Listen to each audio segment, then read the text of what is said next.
There was a lot of media panicking when we discussed Project Looking Glass. We discussed the fact that Charlie was indeed a gifted child who went to a literal children's school for the gifted. I told you guys also that street lights used to go out when he ran. There's a whole term for that. Apparently, a lot of people go through that. We saw that in the comment section. And what does it all mean? On my episode, I posited that the military was keeping its eye on quote unquote gate children, gifted children, different by different names, but terming it more broadly, children that go through the gate program. That Charlie's life may have therefore been a literal Truman Show once they realized that he was extraordinarily gifted. So let me remind you that when Charlie was having these visions about his death back in 2018, he specifically told me that he knew from the moment that he began Turning Point USA that he was going to die young. So right here is one of the aspects of what we're going to talk about today. I'm going to ask questions and not make assertions because this is a conversation to have, because I don't know and Candace doesn't know because Charlie Kirk is no longer here. But my question for everybody to ponder on is, was Charlie Kirk's death a ritual? Did he plan or co-opt his own assassination for some type of ritualistic reason? So if you just think about what Candace is saying right here, I want to back it up a little bit. Who in the world, two things, who in the world is going to just sit around dreaming and telling their friends about how, hey, I'm going to die? And in this video, she's literally going to show you a text message.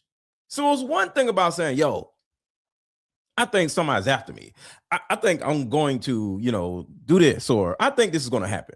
There's another thing when you got to put it in writing.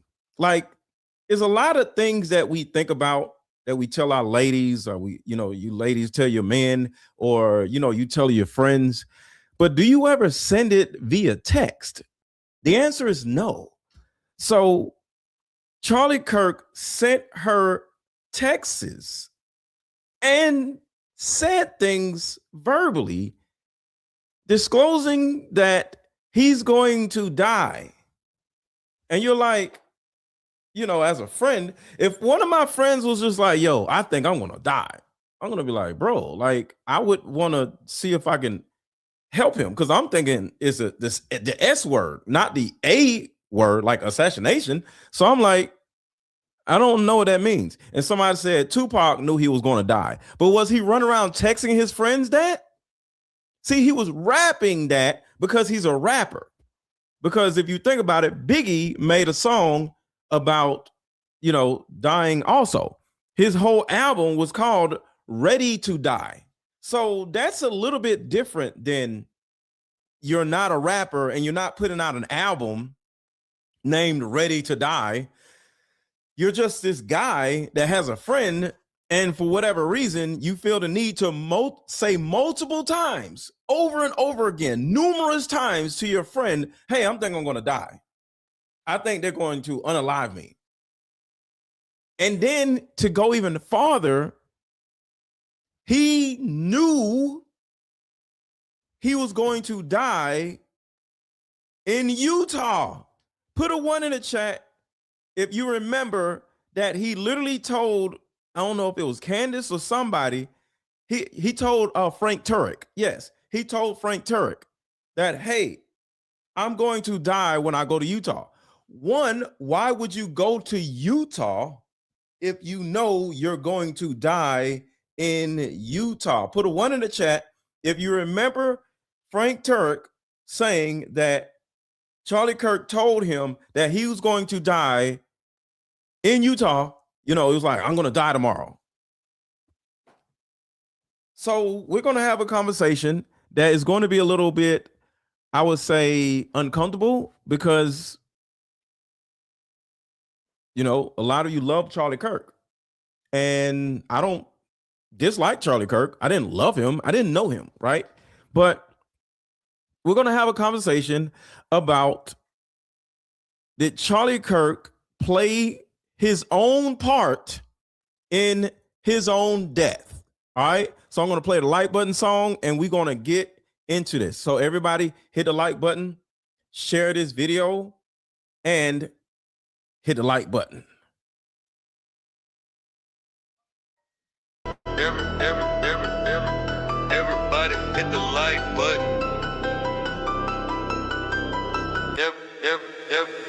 Everybody hit the like button. Everybody hit the like button. What? Everybody hit the like button. Everybody hit the like button. If you got something to say, drop it in the comments. Don't be acting afraid. What? Everybody hit the like button. Everybody hit the like button. If you got something to say, drop it in the comments. Don't be acting afraid. Drop your city in the chat. Let me know you at. Drop your city in the chat. Let me know you at. Drop your city in the chat. Let me know you at. Drop your city. What? Drop your city in the chat. What? Drop your city. What? Drop your city in the chat. Drop your city in the chat. Okay, so let's keep going with this because I think I just came upon something that is bigger than all of us, and it's demonic, and it has a lot to do with not only Erika Kirk, but Charlie Kirk. See, we have so much smoke for Erika Kirk. Even in the video that Candace put out yesterday about the audio, and it seems like Erika Kirk is happy that he's dead. I think she is happy that he's dead. And I think it's okay for her to be happy that he's dead because he wanted to be dead. But we got to figure out why. And I think it has a lot to do with a ritual, and we're going to get into that. Looking Glass, we discussed the fact that Charlie was indeed a gifted child who went to a literal children's school for the gifted. I told you guys also that street lights used to go out when he ran. There's a whole term for that. Apparently, a lot of people go through that. We saw that in the comment section. And what does it all mean? On my episode, I posited that the military was keeping its eye on quote-unquote gate children, gifted children, different. So now everything, of course, has a lot to do with the military, right? Every single person has something to do with the military, whether it was Erika Kirk or Charlie Kirk, Frank Turek, Brian Harpole, like every single person having to do with this entire Turning Point USA story has something to do with the military. Even the devil worshiper, the devil worshiper dude, I forgot his name, but he was in the military. So we're going to get into that also, but keep in mind, the military has been watching Charlie Kirk since he was a child. By different names, but, terming it more broadly, children that go through the GATE program. That Charlie's life may have therefore been a literal Truman Show once they realized that he was extraordinarily gifted. So let me remind you that when Charlie was having these visions about his death back in 2018, he specifically told me that he knew from the moment that he began Turning Point USA that he was going to die young. I'm going to re-show you this text message again so you can see it. Literally, he writes, since the beginning of Turning Point USA, I knew in my gut that I might get wiped out at any time. I cannot explain it, but I dream about it all the time, like all the time. See? So if I was like, as an example, right? My name is Aaron.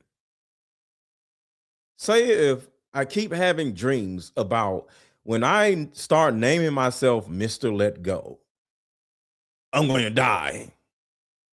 I would go back to Aaron and I would just say my name is Aaron instead of Mr. Let Go, because my name on social media is Mr. Let Go. But if I had premonitions of if I start doing this over here, I'm going to die, I'm not doing it. So before I became Mr. Let Go and started coaching and all these different things, I was selling cars. I'm not going to turn around and start having dreams of becoming Mr. Let Go and becoming this coach, and I'm doing all this other stuff. And then I'm like, but I'm going to die doing it. I'm just going to go back to selling cars. I was happy selling cars. I had something in me that made me want to do more than just selling cars. But I was totally happy selling cars. So why in the world? Because I'm thinking about this whole thing from a devil worshiping, ritualistic standpoint. Why in the world would you be totally? You got kids. If you don't have kids, I still would look at you like you're strange if you're totally okay with somebody's going to kill me. But you got two small kids. So, especially as a man, one of your jobs in life, because one of my major jobs in life is to live till I'm 86 years old. That is my goal. I need to live till 86. My kids even know that. Because I need to live till I'm 86 years old so I can see my great grandchild. Not my grandbaby, not my great grandchild, but my great grandchild to be born. Or for my great grandchildren to graduate from high school. I've done my job. I'm probably peeing on myself by then. I'm at the old folks' home by then. I can just get up out of here. So as a man, our jobs are to stay alive, not to die. So, like, I'm having all these premonitions. I'm going to stop whatever it is I'm doing because my heart is telling me I'm going to die. I'm going to do something else. I'm going to sell cars. You're sending text messages. Hold on, let's read the text messages. He says, anyway, I'm not sure if I will live to see the end of this revolution. I believe you were the peace God meant me to meet that will finish the fight. Bro, I got kids. I don't care about no damn Candace Owens. I care about me because I got kids. Candace Owens is not going to take care of my kids. I'm not dying for nobody. Now, will I die for what I believe in? Yes, in a fight. Like I would go out and fight for my community, fight for my kids, but I'm not gonna just go in this direction knowing I'm going to die. I'll just go in this direction instead. But I dream about it all the time, like all the time. Do something different. This is possibly God telling you to do something different. Go this way instead of this way. You name the company Turning Point. Turn your ass around and do something different. We have choices in life. You don't have to die unless you want to die. And that is the reason why we're here. In my opinion, I think Charlie Kirk wanted to ritualistically die for cult type of reasons. If you sit back and just look at everything that Turning Point is doing, has been doing, how disgustingly weird Erika Kirk, his own wife, was or is, how she doesn't even give a shit about Charlie Kirk being dead, you know, according to the audio, it seems like everybody is at peace with it the day it happened. Because I think Charlie Kirk was telling everybody, because if he was telling Candace that, hey, I'm gonna die. You don't think he was telling Erika Kirk he was gonna die too? He's probably laying in the bed like, hey, you know, I'm gonna be dead tomorrow.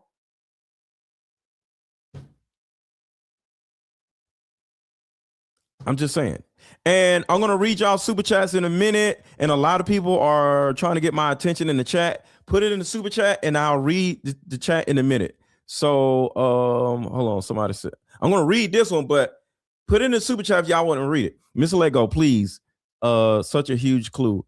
Google paintings by Erika and Cabot, street lights, and they announced Charlie Kirk's death years ago. Who is they? So, Sonny, who is they? announced Charlie Kirk's death years ago? You said they. So I know about Cabot Phillips. I know about the paintings. I know about the street lights. But can you explain to me who announced Charlie's death years ago? Who is the they that you're saying? And put in the super chat because I don't want to miss it. It could be a $2 super chat, whatever. But I don't want to miss it because I'm about to read the super chats. So let's see, because I can't read your chat and then not read everybody's super chats. So are we are okay. Shout out to you. Thank you for the $5 super chat. On the recording of Erika, you can hear Charlie talking in the background about numbers. What? I got the I got the recording, so I'm gonna play the recording in a minute. Erika Cabot paintings show street lights. The paintings show street lights. So it's somewhat like a premonition. Well, okay, let's look at that. Erika and Cabot, that was before she met Charlie, though. Erika and Cabot Phillips drew paintings of street lights, and this was before Erika started dating Charlie Kirk? Okay. We might be on to something. Okay. I think Charlie Kirk knew that he was going to stage his death in Utah. Maybe he was trying to prepare Candace for his death. But why? The why is the reason why we're here. Hey, Mr. Lego.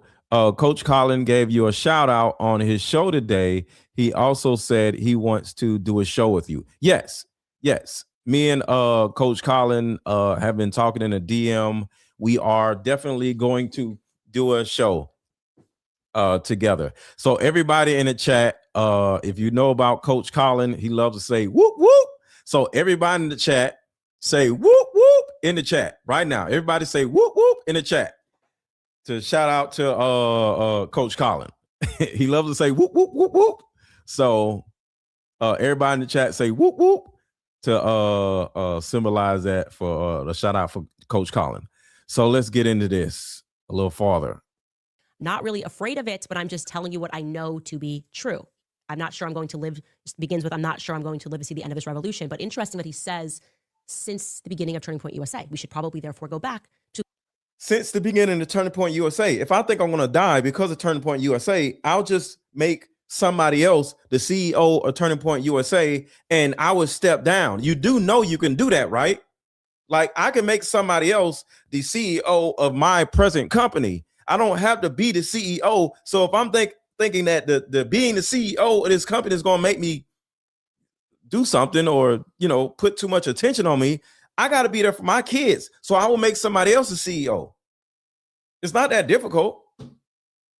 Like the CEO of Coca-Cola isn't the face of Coca-Cola.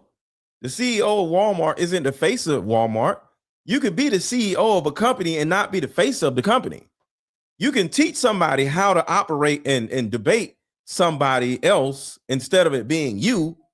Give them about a year and you can train that person to be the next Charlie Kirk. Like everybody trains people to be the next them in certain companies. You don't have to die, but I think he wanted to die. And the reason why he wanted to die is the scariest part. The founding story of Turning Point USA. The story the public knows, and the story that I was told, is that Charlie was this teenager, didn't get into West Point. Anyway, he's speaking at a conference where a man named Bill Montgomery happened to be in attendance. He has since passed. I met Bill Montgomery. He's very kind to me. And my point in bringing this up is not to throw any shade on him, but because I'm now interested in this origin story. So right here, Candace, and shout out to Candace. I want to give all the love to Candace because a lot of these videos are Candace. So I love Candace. Shout out to Candace. I would love to have a conversation with Candace about the tadpole traffic lights, because from day one, I was in this to talk about the tadpole traffic lights. And I think it took about 2 months for Candace to actually start seeing the tadpole traffic lights that I've been seeing through this whole time. And if you don't know what tadpole traffic lights are, just ask somebody in the chat and they would explain it to you, because I can't say it because YouTube would demonetize this video. So if you don't know what tadpole traffic lights is, ask somebody in the chat and they would let you know. I just can't say it. But I would love to have a conversation with Candace about that in particular and about what I'm about to bring up now. Bill Montgomery was Charlie Kirk's handler. I'll say it again. Bill Montgomery was Charlie Kirk's handler, or his new handler, because it sounds like he has handlers. He has had handlers all his life, but Bill Montgomery was Charlie Kirk's new handler. And it was a point where Candace said that she didn't know, but she had a handler. And she was like, I got a handler? Why do I got a handler? And I think it was a time when she was working at the Daily Wire with the little Shapiro dude. She had a handler, unbeknownst to her. So if she's aware that she had a handler, is she aware that Charlie Kirk had a handler? So I'll say it again. If she's aware or became aware that she had a handler, is she aware that Charlie Kirk had a handler, an actual person that was his handler? And if that's true, could it be true that Charlie Kirk's handler was pushing Charlie Kirk to form a cult? And Turning Point USA was a cult. Turning Point USA is, in my opinion, a cult. So I'm going to play a little bit of this, and then we're going to get into how Turning Point USA is most likely a cult that Charlie Kirk started, not Erika Kirk. Charlie Kirk knew 1000% that Tyler Boyer and all these other people are cult-like sexual deviants. So he surrounded himself with all of these people. And a lot of you would say in the chat, like, you know, if I was to say, did Charlie Kirk knew about all the debauchery that was going on with Turning Point USA? Most of you would say no, because he was always busy. But what I want y'all to just at least just ponder on is nobody's that dumb. Charlie Kirk was a gifted child. You think he just stopped being gifted when he grew up?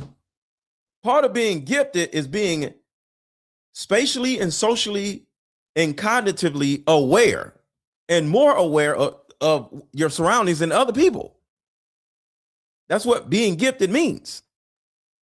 I'm gifted because I have always been like just cognitively aware of what was going on around me.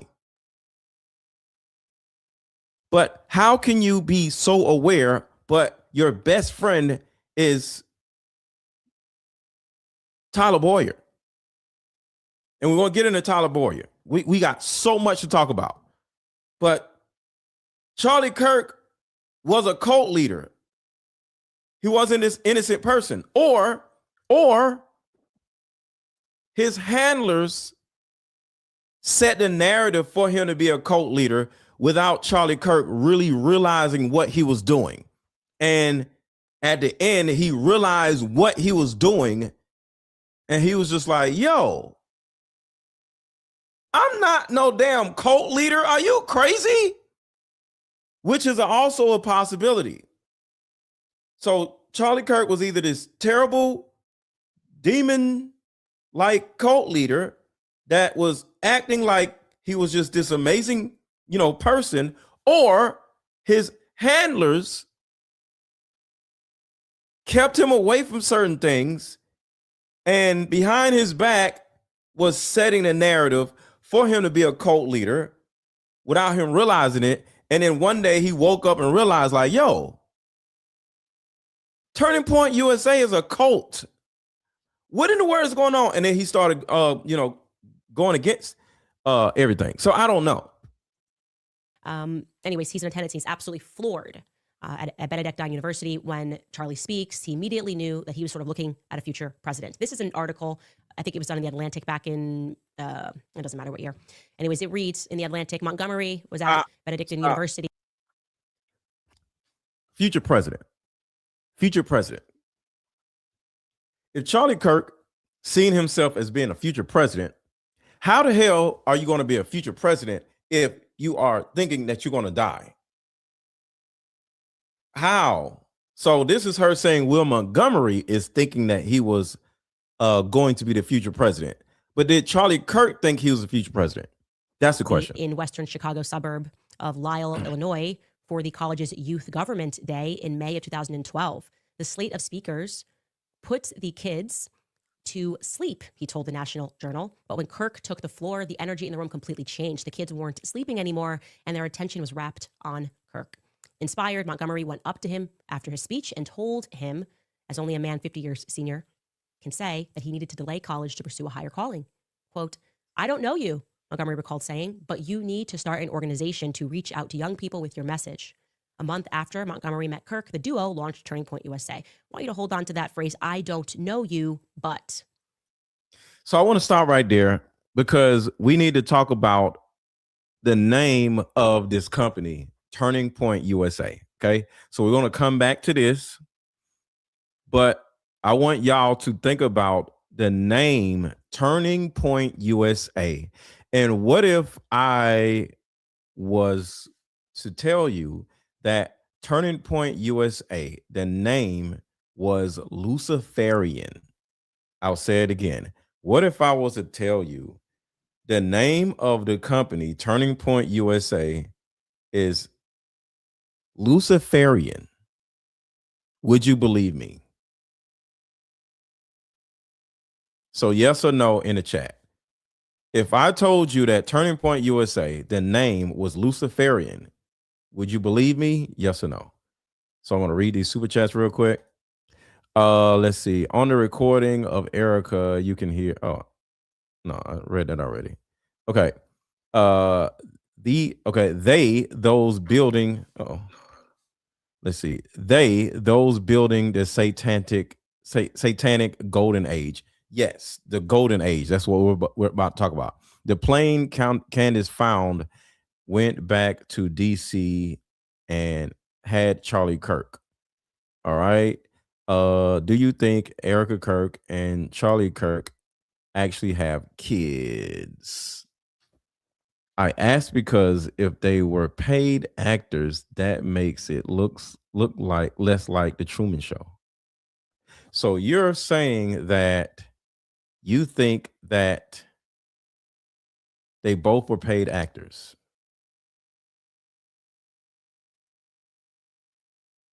Erika and Charlie were paid actors. That's a thought. Donald Trump spoke at first rally at Waco in 2023 about the plan to ballot harvest. Turning Point USA is that. So you're saying Turning Point USA was ballot harvesting. Interesting. Okay. The why Turning Point USA is a ballot harvesting organization for Donald Trump. Their why is to win. Okay, their why is to win the next election and brainwash everyone. Yes. And we're on the same page. On the recording of Erika, you hear Charlie in the background. Okay. All right. So I call up. Thank you. Thank you so much for the super chats. And this is getting scary. All right. So let me play this. What is this? A conversation that I had with Liz Harris, who used to be part of the Arizona House of Representatives. Yeah, we know. So I want to play this so I get this out the way because I got a lot. There was a conversation that I had with Liz Harris, who used to be part of the Arizona House of Representatives. Yeah, we know Liz. Yep. I had a conversation with her. I have it recorded too, because in Arizona you can record conversations. She literally said to me, Turning Point's Mossad. Tyler Boyer is Mossad. They're all neocons. Liz Harris told you this? Liz Harris told me this. I have the recording. She told you Tyler Boyer was Mossad? Yep. No, they said Turning Point USA and Tyler Boyer is that. Because in Arizona, you can record conversations. She literally said to me, Turning Point's Mossad. Tyler Boyer is Mossad. They're You said Turning Point is that and Tyler Boyer. Keep that in mind. Turning Point USA is that. all neocons. Liz Harris told you this? Liz Harris told me this. I have the recording. She told you Tyler Boyer was Mossad? And Turning Point Yep. USA. All right, so now I can get rid of that because I got to make room for more things I have to show you guys. Okay, so now I set the stage for that. So now let's talk about Turning Point USA being Charlie Kirk. Oh, all right. So I talked about a little bit of this last night, and I wanted to do some more research. So y'all check this out. What about Charlie Kirk? oh boy. Yes, Charlie Kirk. It became crystal clear to me that he was preaching a different gospel, a different Jesus, a different spirit, and so by combining with politics as well as, being in ecumenical, which is what he actually stated. If you watch the video where he's venerating Mary, he says, we at Charlie Kirk, the Charlie Kirk team, are ecumenical. And so if you are a follower of Jesus, you cannot be ecumenical because that's compromising. So ecumenical meaning, for those who don't know, ecumenical, that means when you praise or worship multiple gods and religion. It's like the Walmart of religion. Like you got all kinds of religions in one building. That's what ecumenical means. And you cannot do that according to the Bible. So this is from Law of Liberty. So let me put, I forgot. Let's see. So I'm going to keep playing this, but this is Law of Liberty. And I would love to reach out to this guy. I don't know his name. Somebody sent me this, and he doesn't have an Instagram page, and he doesn't have any information under his video for me to contact him. So if you guys know who this guy is, I would love to have a conversation with him and interview him, or the woman or whatever. So does anybody know who this guy is? He runs the page Law of Liberty. I'm trying to contact him, and I would like to give him, have him on the show, but it's not a lot of information about contacting him. So I would like to get to know who this guy is. If anybody knows him, reach out to him and let him know that I'm looking for him. Amen. Mm-hmm. And so when you look at that, when you look at just the organization, the name of the organization itself, Turning Point, that comes from Alice Bailey's writings. So the name Turning Point actually comes from the Luciferian Theosophical Society, that they would use these 7 areas, 7 rays, 7 whatever area, to turn society. It would be the turning point when they could just hijack Christianity, basically, and make that the vehicle for Lucifer himself. Is that right? Will come together as a All right. Sorry, y'all. I was opening up some other windows. His name is Pastor Fannin. Okay, thank y'all so much. Theosophical Society, that they would use these 7 areas, 7 rays, 7 whatever area, to turn society. It would be the turning point when they could just hijack Christianity, basically, and make that the vehicle for Lucifer himself. Is that right? That is correct. In her writings, she says that there will be a turning point in humanity where everyone will come together as a collective. So let me back it up a little bit, because the woman that she brought up, her name is Alice. Hold on. Says you cannot be ecumenical because that's compromising. Amen. And so when you look at that, when you look at just the organization, the name of the organization itself, Turning Point, that comes from Alice Bailey's writings. Alice Bailey's writings. So let's talk about Alice Bailey real quick. We're going to come back to this. For publishing to So a lot of this Lucifer devil worshiping stuff was already with Turning Point way before Charlie Kirk died. You know, we're talking about all this devil worshiping stuff, all these demonic people, all these men having to do with tadpoles and traffic lights or whatever. A lot of this was going on while Turning Point USA was running great and when Charlie Kirk was alive. So this is Alice Bailey, who had a company called Lucifer Publishing to write out the philosophical underpinnings of the United Nations. She turned it into something called Lucis Trust, which still to this day exists at the United Nations as a meditation room with a big black cube in the middle and 1,000 points of light coming through the roof. And she wrote the 10 rules for the one world government, which still exists at the United Nations today. And they are, okay, take God and prayer out of education. Number 2, reduce parental authority over children. Number 3, destroy the traditional Christian family structure. Number 4, if sex is free, make abortion easy and legal. 5, make divorce easy and legal, free people of the concept of traditional marriage. 6, make homosexuality the alternative lifestyle. 7, debase art, make it run mad. 8, use media to promote and change mindset. 9, create an interfaith movement without God. And 10, get governments to make all these laws and get the churches to endorse them. Get the churches to endorse them. Get the churches to endorse them. Let's just say the one thing not welcome at the United Nations is God. So this is important. And 10. So listen to number 10 in particular. Listen to number 10. 9, create an interfaith movement without God. And 10, get governments to make all these laws and get the churches to endorse them. Get the government to make all these laws, 1 through 9. Get the government to make 1 through 9 all the laws and get the churches to endorse them. And that is what Turning Point USA has been doing from day one. Get the churches to endorse what the government is trying to do to us.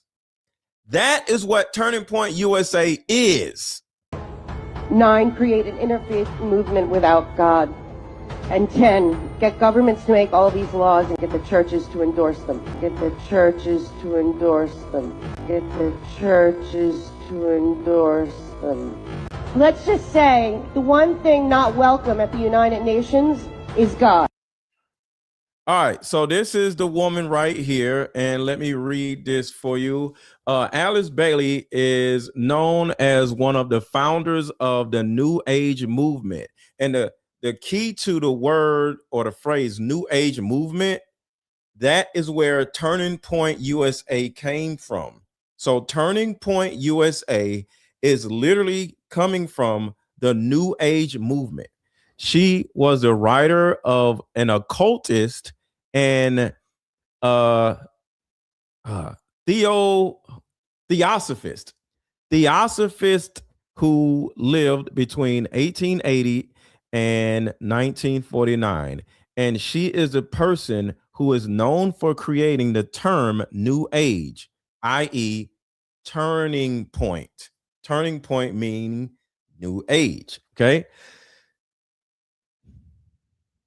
In her books, Britannica describes, that's Encyclopedia Britannica, describes theosophy as an occult movement originating in the 19th century with roots that can be traced to ancient Gnosticism.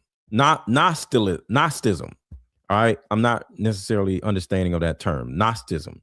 Some of y'all may know a little bit more about that. Is generally understood to mean divine wisdom. So let's go a little farther. Give it a second. It's going to go to the next thing. Okay, so these are the 10 rules that the woman already said, but overall, this is about New World Order. So Turning Point USA is actually somewhat of the beginning of the New World Order, according to everything I'm reading. And that means Charlie Kirk is literally trying to send America into hell, or merge America with hell.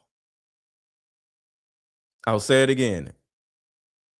Not Erika Kirk, but Charlie Kirk was looking, or is looking, to merge America with hell.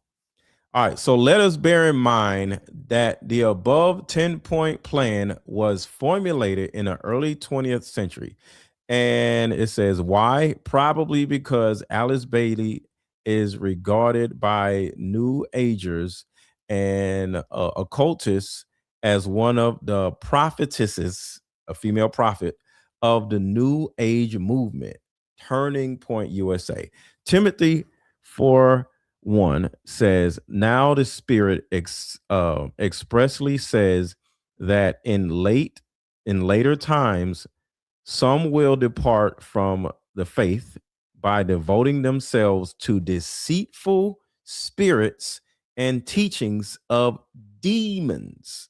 And I hope I'm not hurting anybody's feelings talking about Charlie Kirk. I'm just going by everything that I researched. Timothy 4:1, 1 Timothy 4:1 reveals that mankind is able to receive teachings from demons or deceitful spirits. Since Alice Bailey claimed to receive inspiration from the New Age theosophy writings from a spirit being by the name of Dual Kul, is evident there is a demonic inspiration to the New Age philosophies. And then at the bottom, I can't really read it at the bottom.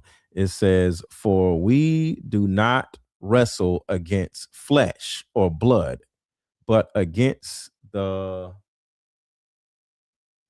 authorities, against the cosmic powers over. I can't even read the rest of it because y'all's comments are in the way. So shout out to y'all's comments. Thank y'all for commenting. But I can't read the bottom part because of the comment section. Okay. So that is who Alice Bailey is. So let's go back to this video. So I'm just giving y'all understanding. Name Turning Point actually comes from the Luciferian Theosophical Society, that they would use these 7 areas, 7 rays, 7 whatever area, to turn society. It would be the turning point when they could just hijack Christianity, basically, and make that the vehicle for Lucifer himself. Is that right? That is correct. And her Somebody says, so who wants to die though? That's a good question, because no normal person wants to die. But if you are somebody that is part of an occult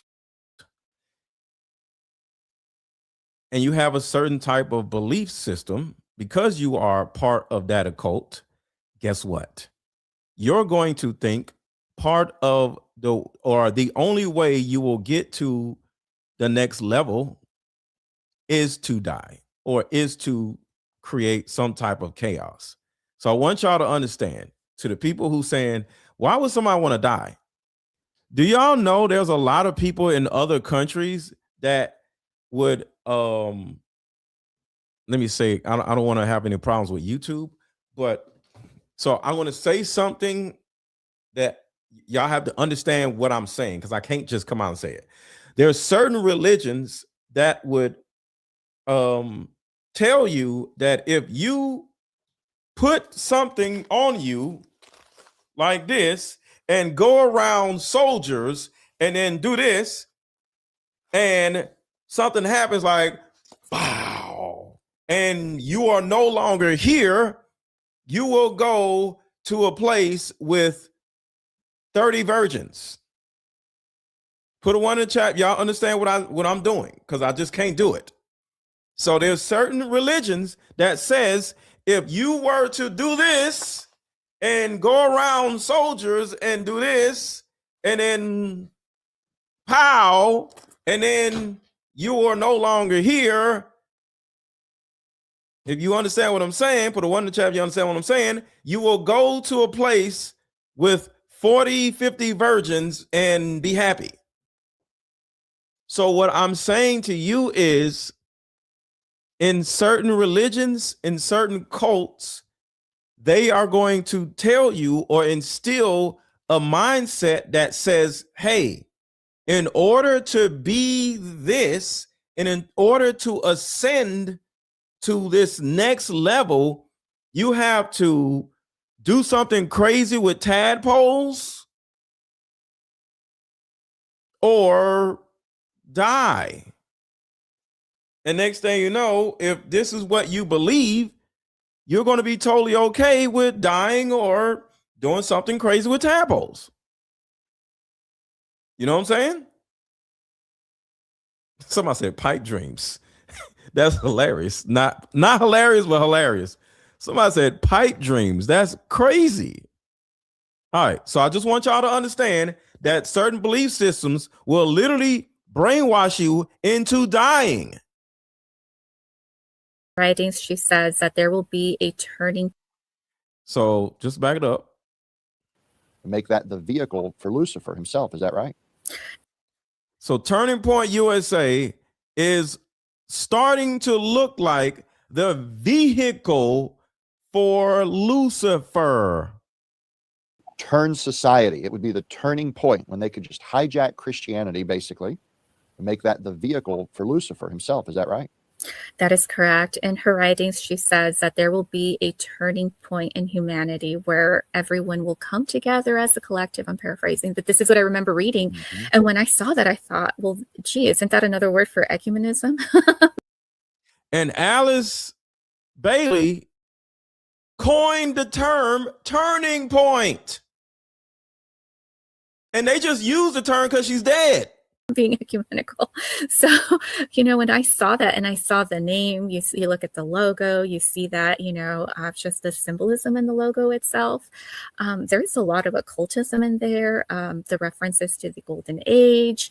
Now, he said something about, he praised the new Pope and said that he would be the greatest fan, I believe, of this new Pope if he brings in the Golden Age. Is that right?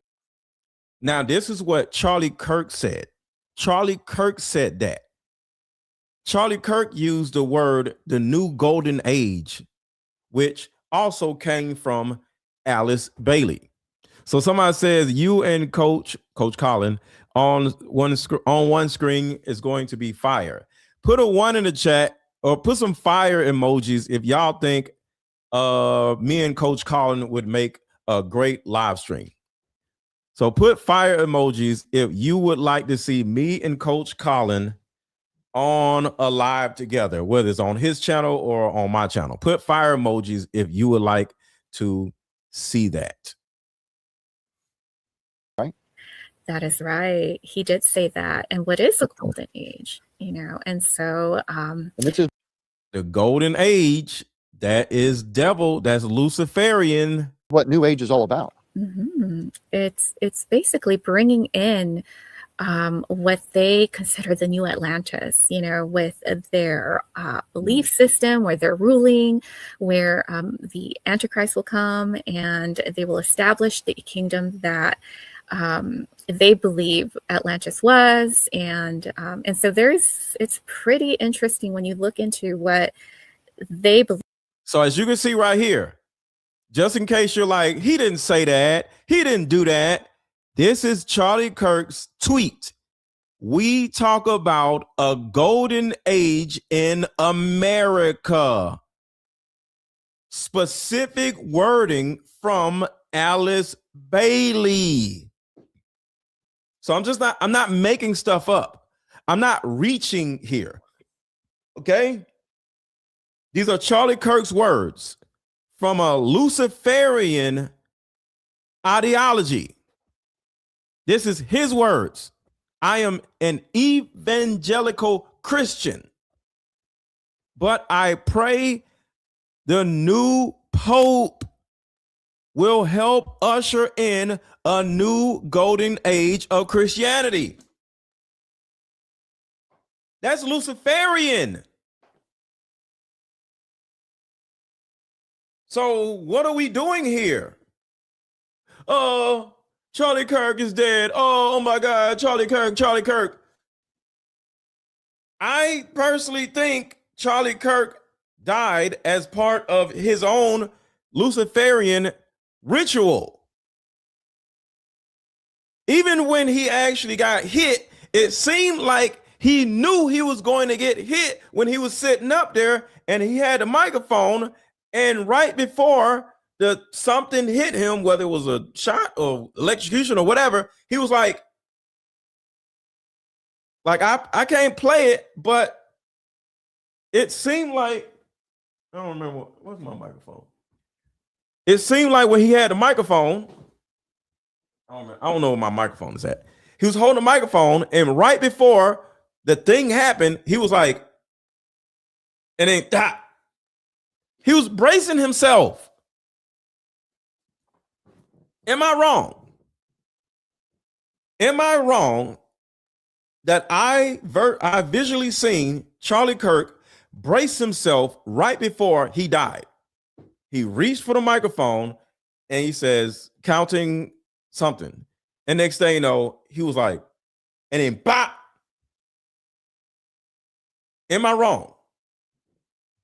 I think he died in order to fulfill some type of Luciferian prophecy. And this is proof right here. I need to put this on a big screen. Everybody, see for yourself. Pray for the Pope Leo. We talk about the golden age in America. I am an evangelical Christian, but I pray the new Pope will help usher in the golden age of Christianity. Y'all have to understand that is literally what Alice Bailey taught. All right, so let's keep going. It's pretty interesting when you look into what they believe about the new age, the golden age, which is, the way they try to illustrate it to others. It's this wonderful, prosperous time. But the dawn of a new age has been, this is Luciferian talk. It's been their lingo for years. Yes. We see it in Google's singularity. We see it in the technocracy. A lot of the technological companies talking about when they can take over completely. They want to eradicate religion. We see it with in so many areas. And here, that is one of the things that he was advocating for. So let me get this straight.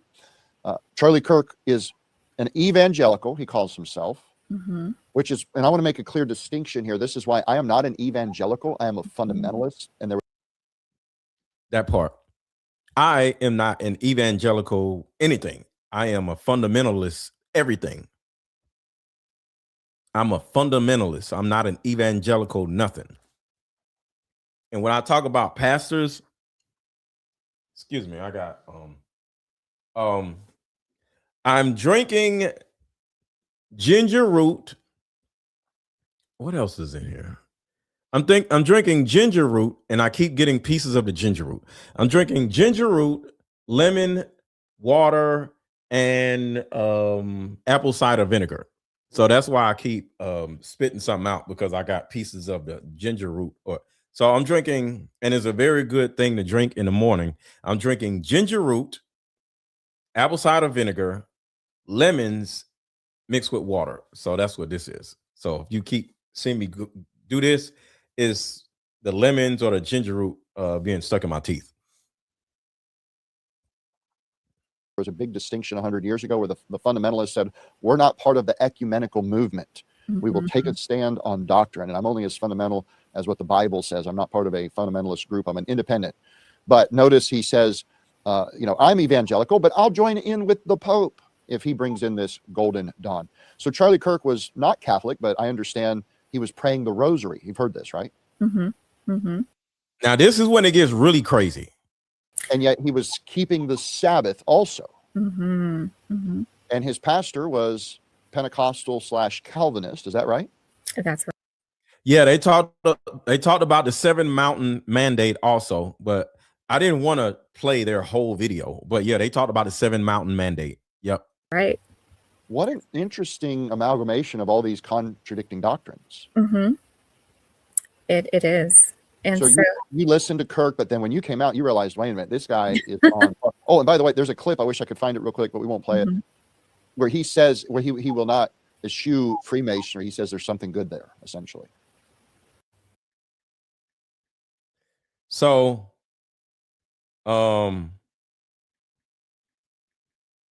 let's go a little farther. I got another clip of them. So shout out to them. Their channel is called Law of Liberty. I have another clip from them. I mean, when somebody sent this to me, it literally changed everything for me. So to the guy who sent this to me, thank you so much. Here's part 2. Aspects of Catholicism he praises, whether that be Mary, whether that be, he talked about the liturgy and the ritual around, Catholicism. And so there's so many things, that we could say around that, including him praising the Pope, Everybody hit the like button. Everybody hit the like button. Everybody hit the like button. Make sure to hit the like button, y'all. Make sure to hit the like button. And a lot of you are hitting the like button, so thank you so much. A lot of y'all are hitting the like button, so I appreciate you. But we got about 1,100 people in here, and can we at least get the likes to 500 to 600? We're at 400 now, just about 200 more likes if y'all could. Appreciate y'all. Everybody hit the like button. Everybody hit the like button. Everybody hit the like button. And saying that he would be the biggest fan. And so there was that Catholic stream, in there. But then he also praised the Mormons. But there's a clip out there of him praising the Mormons, saying there's, along with Catholicism, you see him. So let's talk about both of those real quick. Yeah. He said we need to worship Mary. Mm-hmm. Wait a minute. Venerate doesn't mean worship. Isn't that what every Catholic says? Charlie Kirk praised and said we need to venerate Mary. Mm-hmm. But the last thing he said right before the incident when they took him out, it was that we need a good, strong Mormon church. Mm-hmm. Half of his organization is Mormon, right? And the problem with this, because I'm not a super religious person. I don't like the church. And I want to explain something about the church also real quick. There's a difference between church and the church. And you can Google this yourself. There's a difference between the church and church. I am against the church.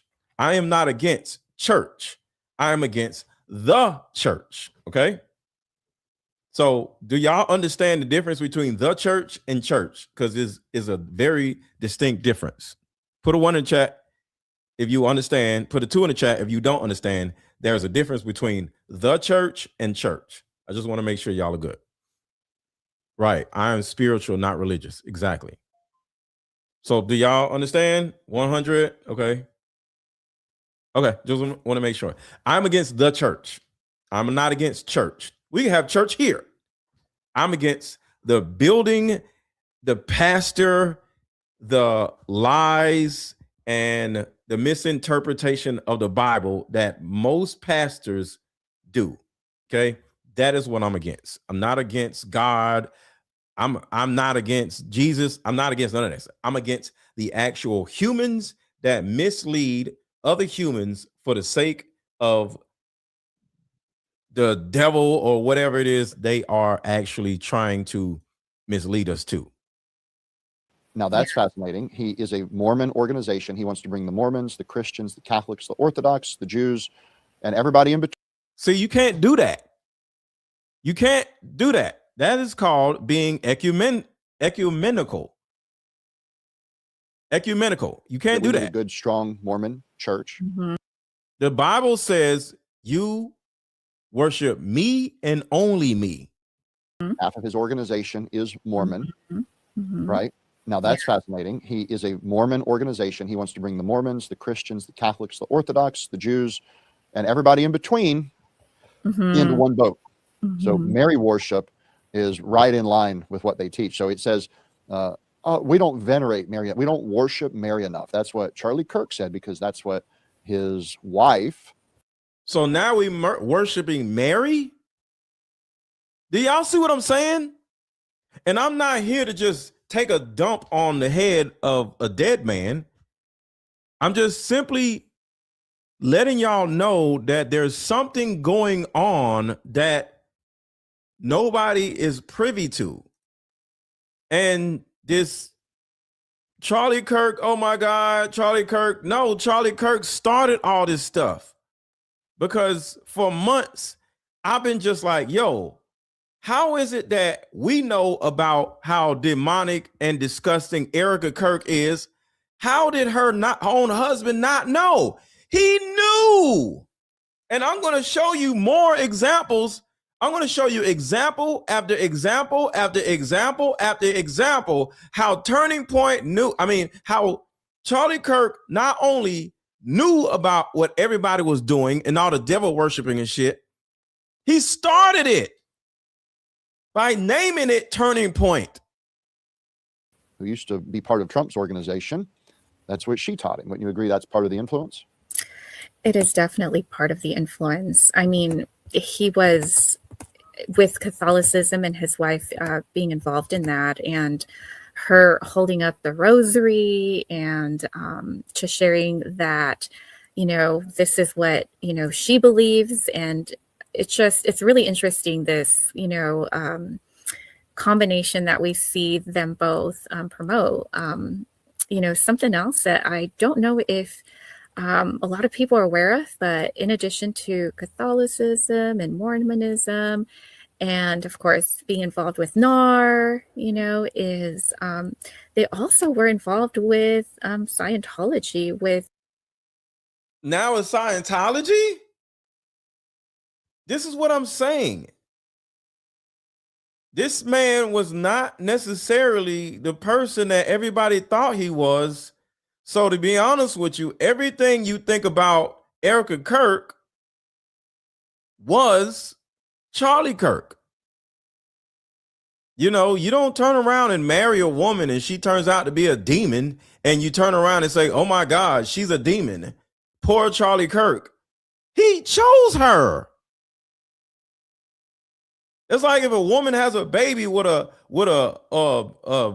drug dealer, you're not going to be like, oh my God, she's a victim of her drug dealer baby daddy. No, she had a baby with the drug dealer. You know what I'm saying? We can't just sit there and just make the person that laid down and committed to this terrible person and just say they're a victim of the terrible person. You pick that person. The Cardone couple, Grant Oh, Cardone. wow. Grant Cardone. Yeah. Mm-hmm. And so that's not Christianity at all. Right. Yeah. He had funding there. Yeah. Well, but he's also. And just for the record, I said this last night and I want to say this today. I am not against any religion. So if you have multiple religions, if you are a this or that, you're a Catholic, you're a Baptist, you're a Christian, I'm not against any of that. If you're gay, I'm not against that. I am not against anything that anybody does. If you're an atheist, I'm not against you. I am against the church, the church, 2 words, the church, which is the person, entity, or group that attempts to push something that is different than other people's beliefs onto other people. So I'm not against gay people, but I am against people who try to push their ideology onto other people and try to make them gay. Like, I'm against the guy that is dressed like a woman and he goes to elementary school and reads books and dances around, and everybody knows is a man in a dress. I'm against that. I'm against a Charlie Kirk type of person that believes in all these different things, and he's in front of everybody trying to get everybody else to do the same thing, because that is the church. The person that tries to mislead other people because they are misled, that is a person or group that I have a problem with. You can do whatever you want to do, just leave me out of it. You can date whoever you want to date. You can worship whoever you want to worship. You can not believe in whatever you not want to believe in. Just leave me alone, leave other people alone. Don't stand in a pulpit or don't stand on a soapbox trying to get other people to be an atheist, trying to get other people to be a Catholic, trying to get other people to be this inhumanical person. And that is what Charlie Kirk and Erika Kirk and all these other weirdos are trying to do. And that is why I'm against them. If you believe it, go over there with that shit. And I just want to give clarity to that. I'm not against anybody. Just stay over there. So he's had a lot of Zionistic funding as well. Yes. And Christians are totally deceived. In your opinion, Sam, as you've come out of Christian nationalism and NAR and being a fan of Charlie Kirk, does it hurt your heart when you go into a church and they have a Luciferian flag, that six-pointed star of Moloch? Yes. The star. And remember, Charlie Kirk was totally okay with kissing the wall when he was alive. He woke up one day, but you got to remember, he ran Turning Point USA since 2012. So you can sit here and say, well, Charlie Kirk was against IHOP. Yeah, for like 3 months. But he was for IHOP for 15 years. So I want y'all to think about that. Yes, Charlie Kirk was against IHOP for 4 months, but he was with IHOP over there kissing the wall and all this other crazy shit for 15 years. I want that to just sink in your head. Shout out to Penny CR. Thank you so much for the $31 super chat. Erika mentioned that in that recasting, recasting, I don't know what that is. I'm assuming recasting twice their work on Project 2030. Yes. Okay. You talking about that audio. Okay. Will continue. Yes. One world, new order. Facts. I totally agree with you on that. Yes. And that's what I'm saying. She's just continuing what Charlie Kirk started. She's not the original demon. Charlie Kirk isn't even the original demon. Just keep that in mind. If Candace find out that Gregory, we're talking about Charlie Kirk as Gregory. If we found out that Gregory was still alive in her and Erika Kirk's private meeting, then why do you think she's going so hard after Turning Point USA at this point? One, I would say Turning Point USA is still a problem. And to be honest with you, I think Candace, along with me, doesn't have a problem with Turning Point USA. Well, I have a little bit of a problem with it. We have a problem with what Turning Point USA is doing. And if they was just to stop, we would leave them alone.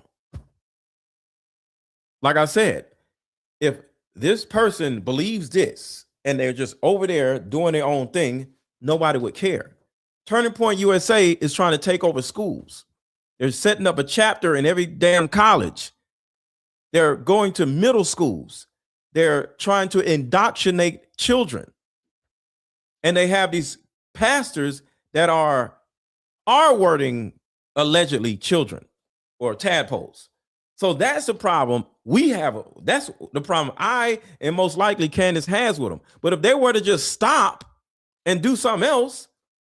'Cause they just made $250 million within the last 6 months. Go away. Go enjoy your money. But as long as they're trying to be front facing and demonic, we have a problem with them. Just go away and we'll leave you alone. I had a problem with Kamala Harris, but she went away. And now I don't talk about Kamala Harris no more. Nobody cares. You don't hear me talk about Kamala Harris. I couldn't stand Kamala Harris. I thought she was incompetent, incoherent. But the second she left my face and stopped being in every interview, I turn around and stop running for president, I don't care anymore. Same thing with Turning Point USA. Just go away and we'll leave you alone.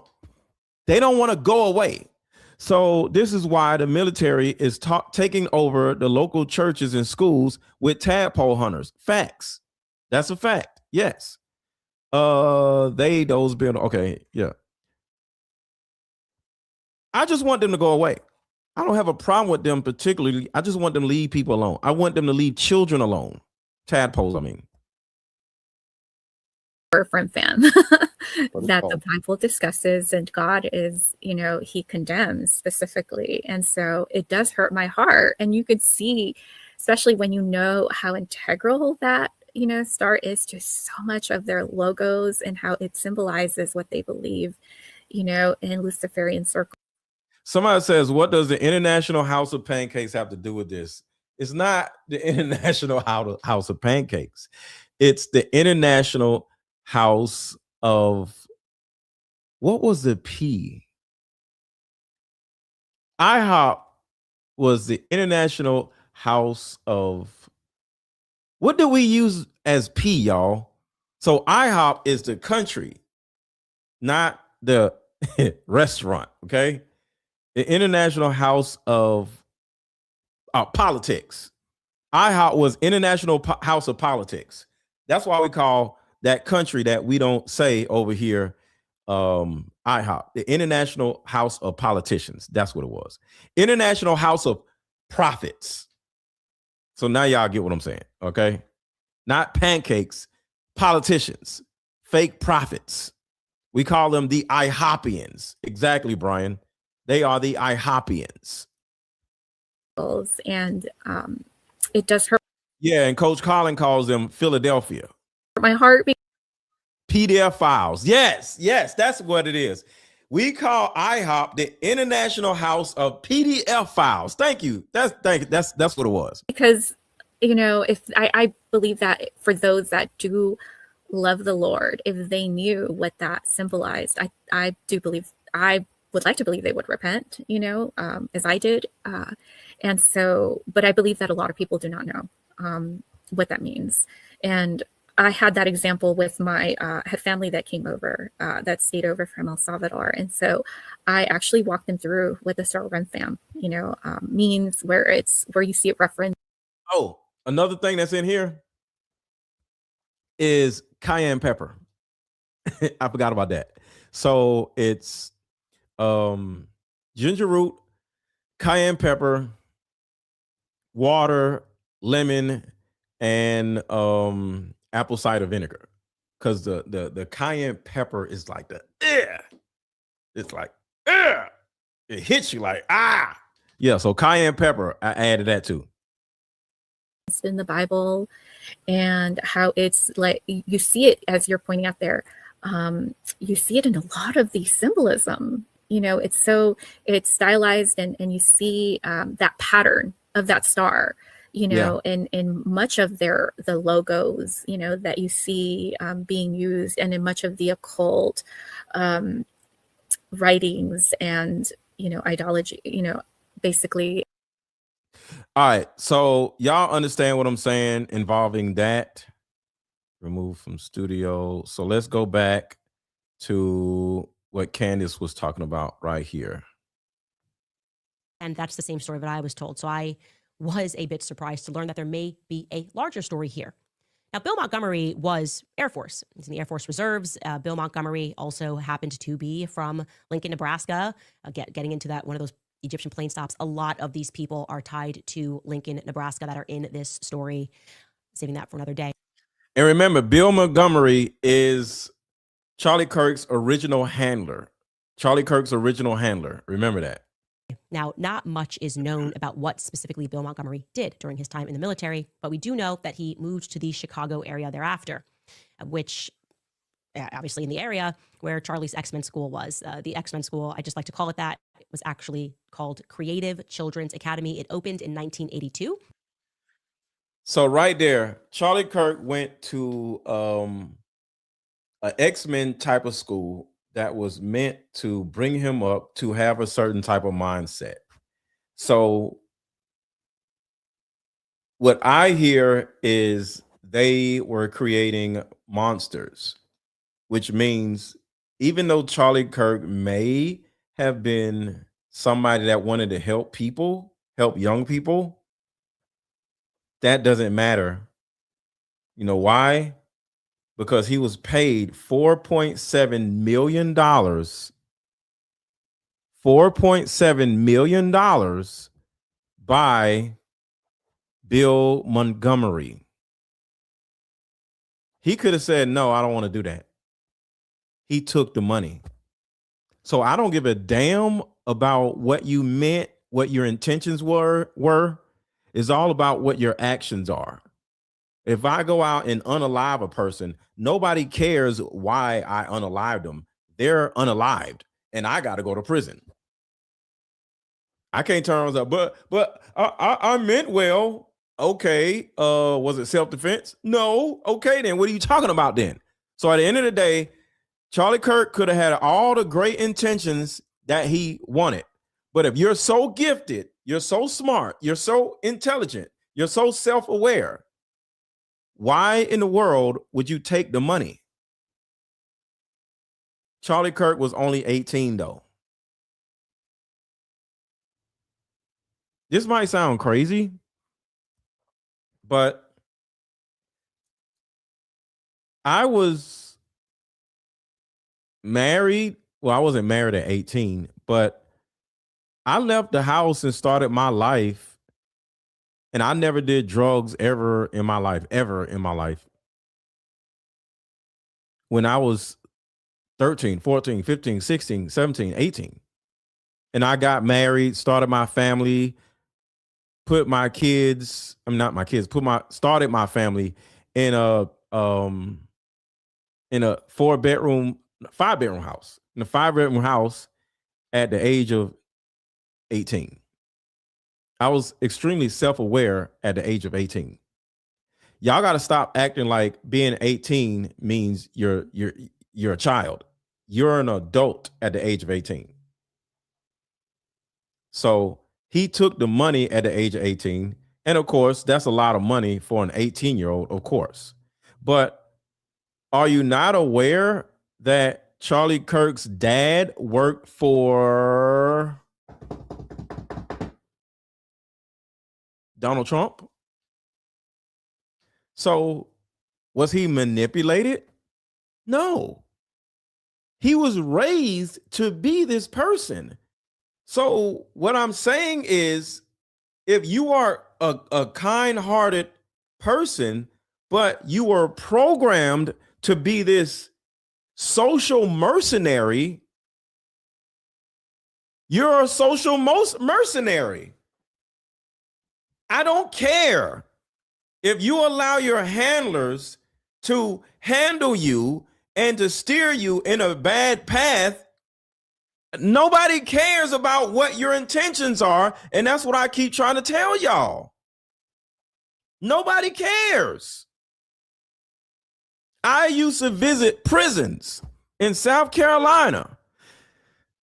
The prison in South Carolina, I was down there on a normal basis. A lot of those young men were like, they were in there since they were 16 years old. Do you think anybody cares? He was only 16. Nobody cares.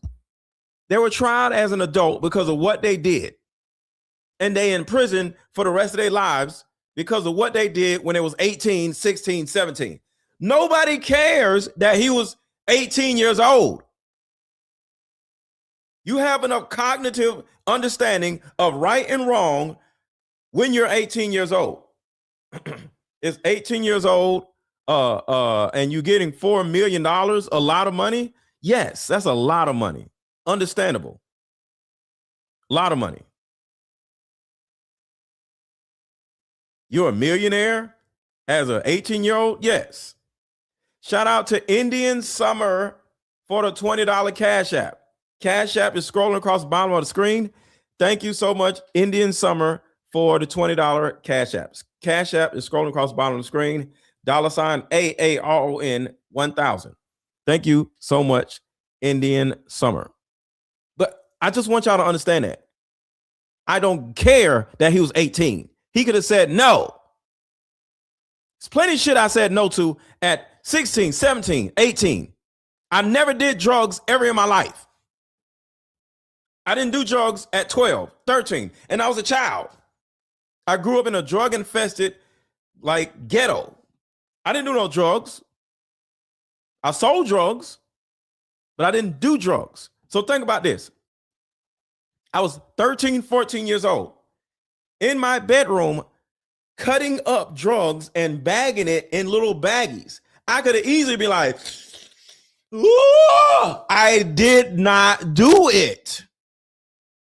I could have easily did the drugs that I was. So I had full access to all drugs when I was 13, 14, 15, 16, 17, and 18. I chose not to do drugs when I was a child. So we got to stop it. He was a child. No, he made a choice. I made choices to sell drugs, but never to do drugs. Exactly. Never get high on your own supply. Exactly. For the academically gifted, from preschool up into the 8th grade. And he was academically gifted. He was academically gifted. And y'all trying to say, well, he was only 18. He was academically gifted. What are you talking about? In 1999, it changed its name officially to Quest Academy. It tells us on its website, in a past article, that it receives corporate and private funding from who we don't know. I would like to know what corporations funded that academy. What we do know is that it's a stone's throw from Northrop Grumman, the massive aerospace and defense company that has extensive federal contracts dating back to World War II. Just put that fact in the back of your mind. It may mean nothing at all, but I just want to. So now what she's about to say is something groundbreaking. If you didn't catch it yesterday during Candace's show, Bill Montgomery, who was Charlie Kirk's handler, talked his parents into putting Charlie Kirk into a school for gifted people. And somebody that Will Montgomery was close to is who ran the school. And this is when Bill Montgomery acted like he didn't know who Charlie Kirk was. He knew who Charlie Kirk was because he most likely worked with Charlie Kirk's father. So think about this. I say that because it came up when I was researching the general area in Palatine, Illinois. Now, the Children's Creative Academy, I should tell you, was founded by a woman named Helene Bartz. Okay. Helene Bartz. Keep that in mind. Her husband is a Reverend Robert Bartz of Arlington. Another pastor, military pastor, military pastor. Heights, Helene Bartz. Now, a tip that I received and I was able to confirm is that Helene Bartz was actually good friends with Bill Montgomery.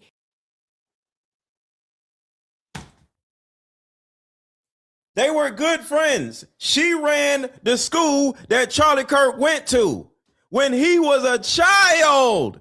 Before Bill Montgomery met Charlie Kirk when he was doing his thing on the college campuses. He was already in his friend's school. All of this shit was a psyop. And his wife, Edith Walker Montgomery. She actually goes by her last name, Edith Walker.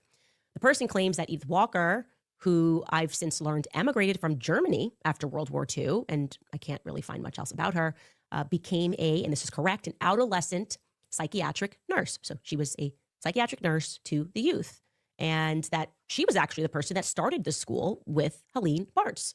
And that has since virtually been wiped from public record. But that's what you're missing, is that these people all knew each other. The person claims that Bill and his wife and a certain Robert Flood, who is in Dan Flood's family, this is what they claim, and I have since found this person. Dan Flood. Dan Flood's father was working with Bill Montgomery. And said that they knew each other since before the school even got started. They were all working for this evangelical company, evangelical sales force known as the Shackley Corporation. Now, working off of this tip, I was indeed, like I said, able to confirm that Helene Bartz, so again, to give you these names, Helene Bartz started the school, and I confirmed that she did indeed, prior to, worked at Shackley. She actually ran the Shackley Center in Arlington Heights. I also was able to confirm that a Robert Flood, who knows who this is in the Flood family, also worked for Shackley. He looks a lot, this particular Robert Flood, looks almost identical to Dan Flood, in my opinion. I will say that. I have not personally confirmed who he is in this family, but apparently the Floods are kind of a big deal in Chicago. And some people say that the Flood family, not saying this particular Flood, you know, they got a garbage industry thing going, and it's a bit Soprano-like, you know, Right there. Is a bit Soprano-like. Soprano is mob. Soprano is mafia. So let's listen again. So this is the Flood family. The Flood family, remember, it was Charlie Kirk's. See, this goes so far. I got to do a part 2 of this because we got 30 more minutes to be on here. Everybody's in the mafia. Everybody's a pastor. Everybody's in the military. Listen again. This is crazy. Also worked for Shackley. He looks a lot, this particular Robert Flood, looks almost identical to Dan Flood, in my opinion. I will say that. I have not personally confirmed who he is in this family, but apparently the Floods are kind of a big deal in Chicago. And some people say that the Flood family, not saying this particular Flood, you know, they got a garbage industry thing going, and it's a bit Soprano-like, you know. Soprano-like. So let me show you this. The mafia. Erika Kirk, his widowed wife, has risen to become the CEO of Turning Point USA, which is one of the most powerful political groups in the United States. In our last video, we dug into her past, the modeling, the reality shows, the dating, despite claims to the contrary. But there's something we overlook. And shout out to Jason Lee. This guy is phenomenal. Make sure to follow Jason Lee, Candace, and Law of Liberty. So Jason Lee, Candace, Law of Liberty, and who else? And of course, Coach Colin. Last time, the roommate who she mentioned. I'll say is when I lived out here, I was here for 5 years. I never dated here because I saw vicariously through my roommate how terrible it was. So who was this roommate? Oh, sorry, James Lee. Thank you, Jamie. James Lee. His name is James Lee on YouTube, and it's like, I forgot. Okay. James Lee. Roommate. Well, turns out her roommate is not just some random person. It is actually a family member who is going to unlock for us an entire family tree that upends her well-curated image and potentially expose her connection to a complex network of financial fraud, casino gambling, and foreign influence, allegedly. And before we dive in, I just want to say that everything I'm about to tell you is verifiable. It's in the public domain. You can look it up for yourself. None of it is speculation. This is Erika Kirk, then Franz V, with her roommate at the time, Nicole Rothstein. Merry Thanksgiving Rothstein. Keep that in mind. The last name is Rothstein. to you. Merry Thanksgiving to you. Merry Thanksgiving to you. And Nicole Rothstein, as it turns out, is her cousin. How do we know that? Well, she responded to this clip featuring Erika Kirk talking about her Shabbat Shaloming. And she responded by saying, quote, as her cousin, who is fully Jewish, half of her family is Jewish. While she herself is a Christian, she has celebrated many Jewish holidays with our side of the family and highly respects the Jewish religion. You can see the name and handle, Nicole Rothstein. Now, I'm glad I archived that because if you go and look for that Nicole Rothstein account right now, I'm pretty sure it's no longer there. Now, Nicole Rothstein's father is a guy named Alan Rothstein, who you could see in this Instagram post is sitting next to her. And Erika Kirk writes, there's something powerful about God's strategic Yeah, James Lee is amazing. planning when it comes to the people he has surrounding you, how blessed I am to have individuals like Uncle Alan in my life that are filled with spirit. Now, this is where things start to get pretty interesting, because the next logical question would be, who is this uncle of hers, Alan Rothstein? Well, I was able to find this SEC document that lists one Alan P. Rothstein, and I've confirmed that this is the same person. And here it describes him as a member of the board of directors of this company called Innumerable, which will come up later, so remember that name. He's also owned another company called Shazoom LLC, remember that as well, a business funding company.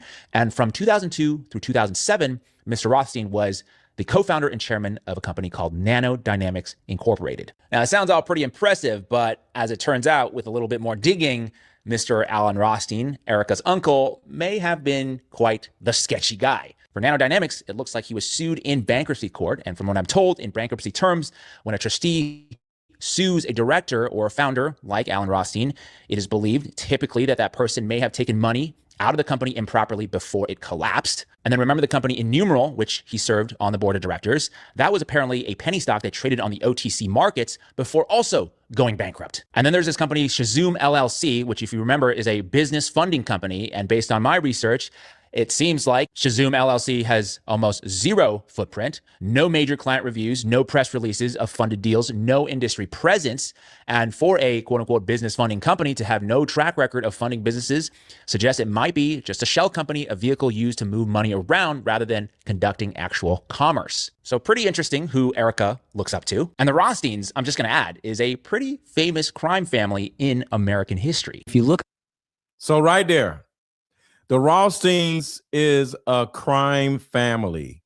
So Dan Flood is part of an alleged crime family, and so is Erika Kirk part of an alleged crime family. So keep that in mind. Up the 1919 World Series, it says, known to us forever. In New York City, Rothstein was widely racketeer, crime boss, business. Other gamblers to throw the 1919 World Series. Arnold Rothstein, nicknamed The Brain, was an American racketeer, crime boss, businessman, and gambler who became a kingpin of the Jewish mob in New York City. Rothstein was widely reputed to have organized corruption in professional athletics, including conspiring to fix the 1919 World Series. He was also a mentor of future crime bosses Lucky Luciano, Mayor Lansky, Frank Costello, Bugsby Siegel, and numerous others. So everybody affiliated with Charlie Kirk is either a pastor, in the military, or in the mafia. And you actually think Charlie Kirk isn't privy to all of this stuff? And do y'all remember Tyler Boyer? Put a one in the chat if you know who Tyler Boyer is. Because I want to say this before we go. Because it's 4:43. I know Candace. Is Candace going live today? Let's see. Let me check to see. Because I want to see Candace. Let's see. All right. Candace is starting. Okay. So we got time. Candace starts 5:30. So we got an hour. Okay. So everybody right here, do not leave at 5 o'clock. She starts at 5:30. So we have about a good 45 minutes. Okay. Candace starts at 5:30, not 5 o'clock. Candace starts at 5:30. So don't leave at 5 o'clock. We're going to stay here till like 5:20. All right. Because I got way more stuff to talk about. So do not leave thinking Candace is on at 5 o'clock. She starts at 5:30. So we got a good 40 minutes. All right. All right. So, but to get young people, I'm looking at my notes. So it seems to me that Charlie Kirk's ultimate job before he died was not to become president, but to get Trump elected. But to get,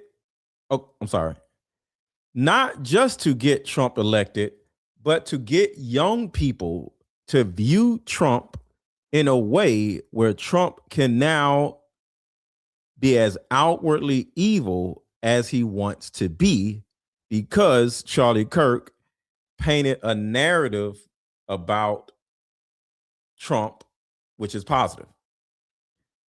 If you believe in the Sasha Riley tapes, because this is important, and how he said Trump R-worded him, this means Charlie Kirk was the number one driving force for getting somebody like Trump elected. So I want to ask y'all a question. One, do y'all believe in the Sasha Riley tapes? Say yes in the chat if y'all believe the Sasha Riley tapes. Two, if you agree or believe the Sasha Riley tapes, Charlie Kirk is the one that got Donald Trump elected. So say yes or no in the chat. Do you believe the Sasha Riley tapes?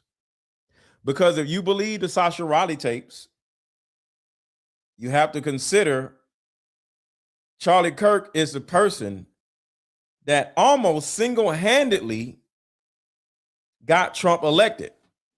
The man that allegedly R-worded Sasha Riley, Charlie Kirk, is the one who made him president.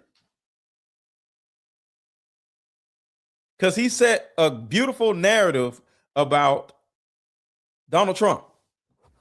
Everybody hated Donald Trump. So you believe the Sasha Riley tapes, Charlie Kirk got him, got him elected. So you may say that Charlie may not have known how evil Donald Trump is or was, but his own Turning Point USA company, as I'm showing you, is just as evil. Tyler Boyer, we're about to get into Tyler Boyer. Tyler Boyer was supposed to be in prison for sexual misconduct, but out of nowhere, Donald Trump got him pardoned.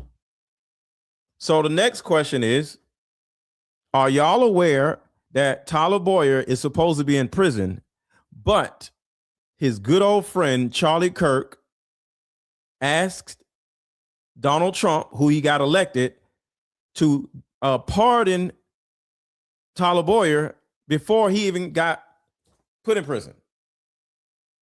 Do y'all know that?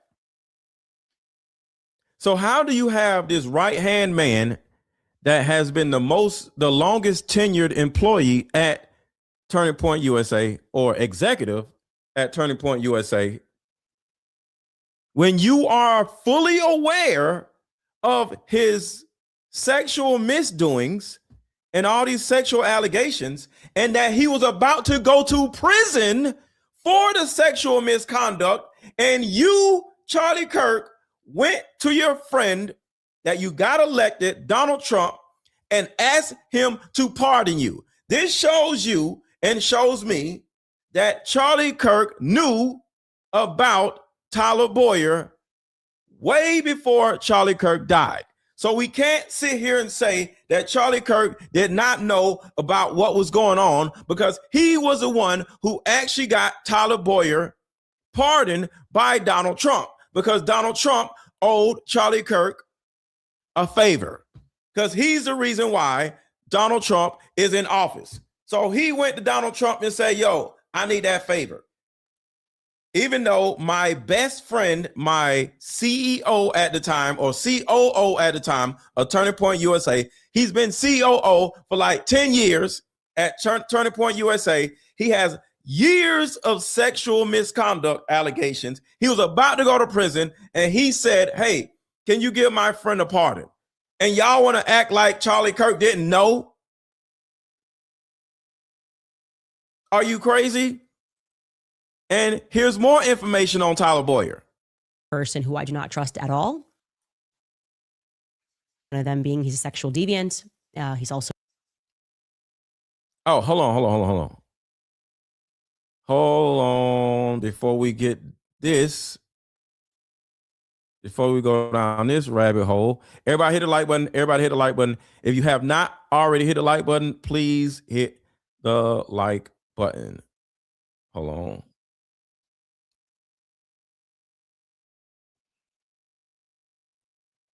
Is sweeping the country, and it's a card game called Like Mother Like.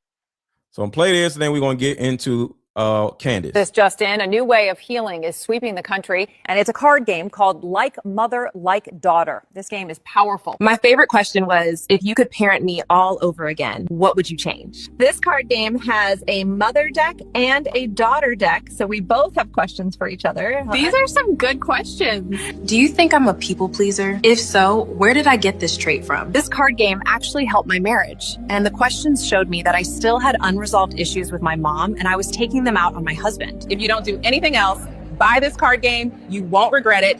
Click the link below. Like mother, like daughter, we are the same. You'll see when we play this game. All right, so for those who have been asking about my mother-daughter card game, I'm getting a shipment in. I will have card games in by, I will say, the 5th of February. So make sure to get your mother-daughter card games. I only ordered 1,000, and according to what happened last time I sold out, I will sell 1,000 card games in probably 2 months. So make sure to click the link that is pinned at the top of the chat, click the link that is under this video, or click the link that I'm putting in the chat now to get your mother-daughter card game. And on top of that, if you see the top corner of my video, there's a QR code. If you're watching on TV, all you have to do is put your phone, point your phone at the TV, and the link to my website will show up. So one side is the picture of the card game, the other side is the QR code for my card game. All right, so let's go. Person who I do not trust at all. Being he's a sexual deviant. All right, so we're going to talk about Tyler Boyer, the best friend of Charlie Kirk, but Charlie Kirk didn't know nothing, right? I'm going to add here that another person who I do not trust at all for many reasons, because one of them being he's a sexual deviant. He's also been indicted for crimes by the state of Arizona, federal crimes for which he was recently pardoned by President Donald Trump. I think it's fair to assume that a person who commits crimes in the past might commit crimes in the future, or I guess.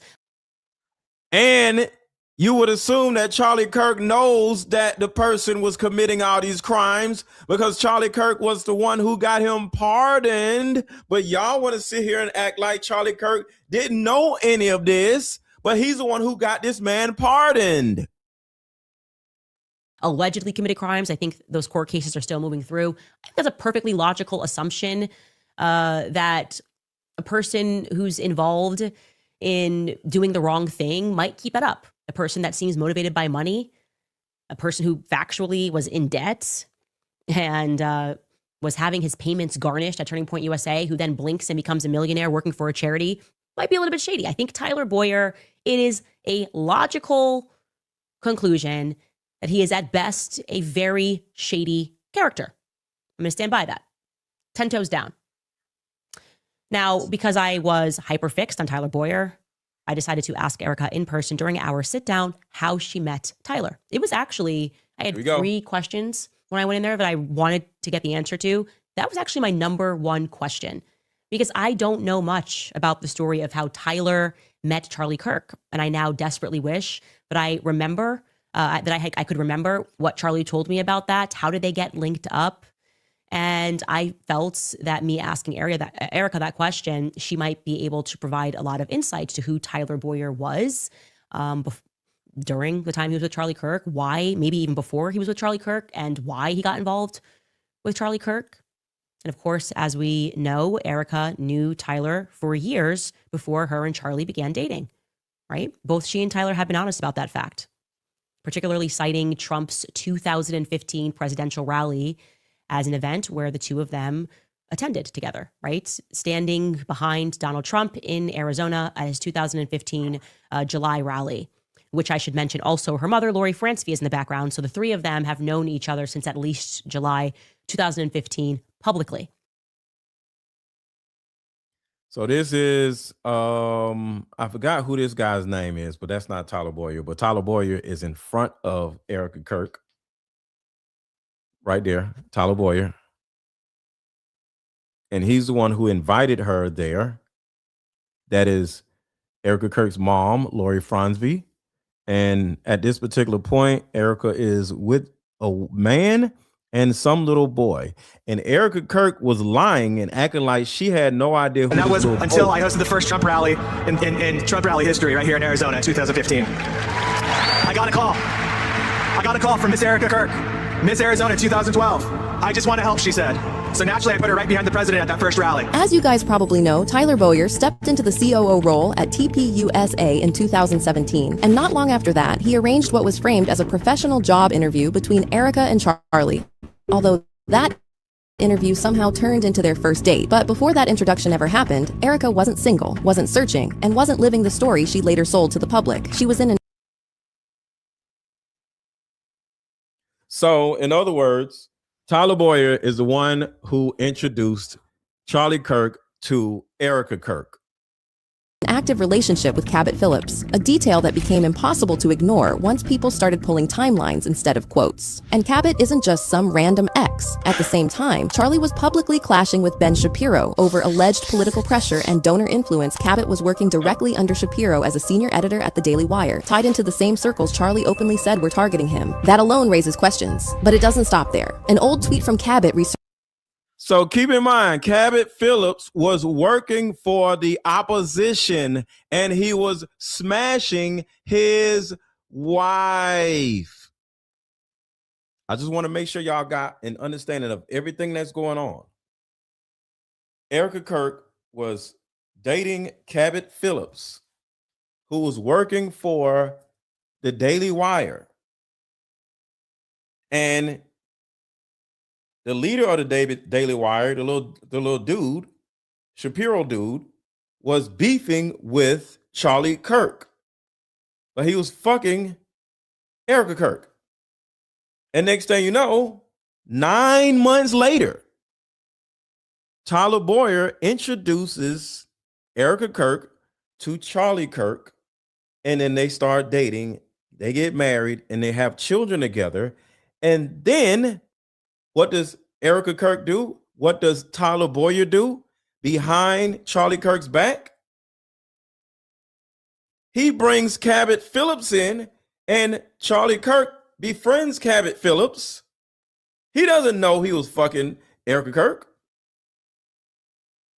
Next thing you know, Cabot Phillips is working for Turning Point USA.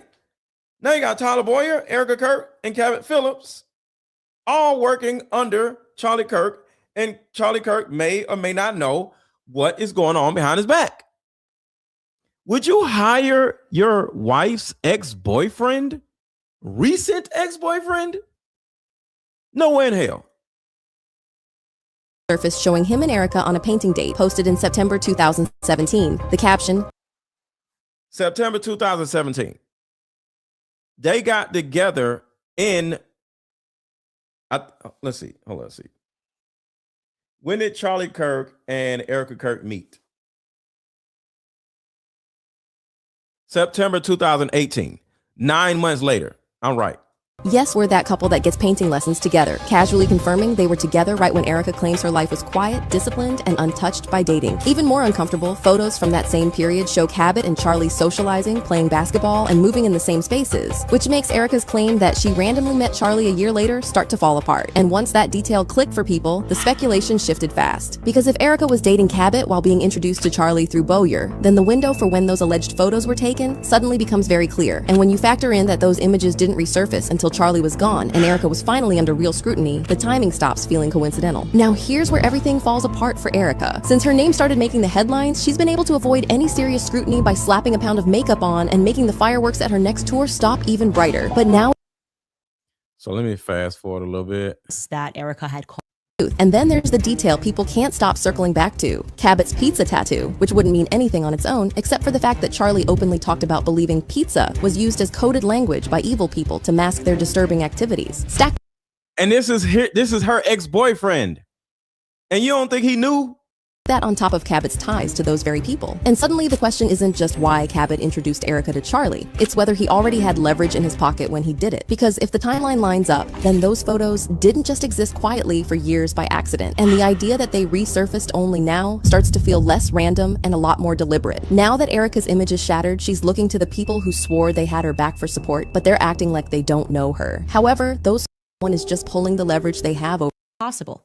It's not possible because Tyler discussed knowing you already at the, if we're calling it funeral rally, do people, I don't even know if that's kind of what it was, like a funeral political rally. Tyler got on stage and he told the audience that Erika had called him asking how she could get involved, and that he then made a decision to put her behind Donald Trump. Here is Tyler making that statement in his own words at Charlie Kirk's memorial. At his wedding, I told the story of talking Charlie into moving to Arizona. He was an adamant Chicago boy. I needed to break that. Selfishly, I wanted him to love Arizona because I had recently convinced him to move Turning Point USA to Arizona. It was a hard sell at first, and that was until I hosted the first Trump rally in Trump rally history right here in Arizona in 2015. I got a call. I got a call from Miss Erika Kirk, Miss Arizona 2012. I just want to help, she said. So naturally, I put her right behind the president at that first rally. Okay. So she called, she said, I wanted to help, and he put her behind. All right, thank you for the $2 super chat. Epstein pics show art of two boys playing and Bill Clinton. Behind the president. So I'm sitting with her and she doesn't remember how she met him, but she said that she would look back through old messages because, like me, she never deletes any of her messages. And she thought maybe, specifically, she said that they had a connection in politics via a senator or a congressman. That's what she said. Now, in hindsight, after that meeting, because I have continued to prod the narrative on Terrell and Tyler, I believe that's accurate. I thought, that's interesting. Who were the congressmen? Who were the congressmen that Tyler maybe knew? Well, I should tell you guys that Terrell Farnsworth and Tyler Boyer go back. They go way back. I'm talking. Now we're talking about Terrell Farnsworth and Tyler Boyer. Do y'all see how this whole thing came together? But through this whole time, we kept thinking that Charlie Kirk was a victim. He didn't know. There's no way in this world that he didn't know.